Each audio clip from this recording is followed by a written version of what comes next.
जय गुरुदेव। तो मैं 15 श्लोक तक कह चुका हूँ, पढ़ चुका हूँ और अब मैं आगे बढ़ता हूँ जहाँ पे कर्मयोग के बारे में भगवान अपना भाषण कंटिन्यू रखते हैं।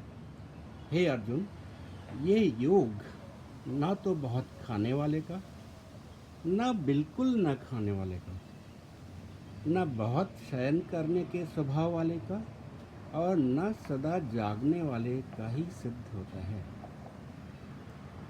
दुखों का नाश करने वाला योग तो यथा योग्य आहार विहार करने वालों का, कर्मों में यथा योग्य चेष्टा करने वालों का और यथा योग्य सोने तथा जागने वाले का ही सिद्ध होता है। अत्यंत वश में किया हुआ चित्त जिस काल में परमात्मा में ही भली भांति स्थित हो जाता है, उस काल में संपूर्ण भोगों से स्पृहा रहित पुरुष योगयुक्त है, ऐसा कहा जाता है। स्पृहा रहित है, स्पृहा माने एक तरह का जो बंधन, तो वो बंधन नहीं है उसको, वो भोग तो कर रहा है लेकिन बंधन नहीं है। जिस प्रकार वायु रहित स्थान में स्थित दीपक चलायमान नहीं होता, वैसी ही उपमा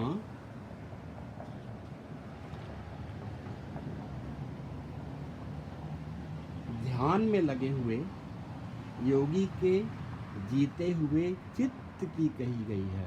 जरा देखिए, सोचिए, जो दीपक जो है ना वो जलता रहता है जहाँ पे हवा नहीं है,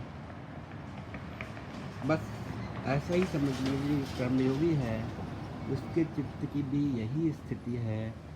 वो कर्म करेगा, प्रकाश करेगा, लेकिन उसका ध्यान वो योग में ही रहेगा, वो परमात्मा में रहेगा। योग के अभ्यास से निरुद्ध चित्त जिस अवस्था में उपराम हो जाता है, ये कहते हैं निरुद्ध चित्त। निरुद्ध चित्त माने हुआ कि जो रुद्ध नहीं है, वही जो बंधा हुआ नहीं है। और जिस अवस्था में परमात्मा के ध्यान से शुद्ध हुई सूक्ष्म बुद्धि द्वारा परमात्मा को साक्षात करता हुआ सच्चिदानंद घन परमात्मा में ही संतुष्ट रहता है,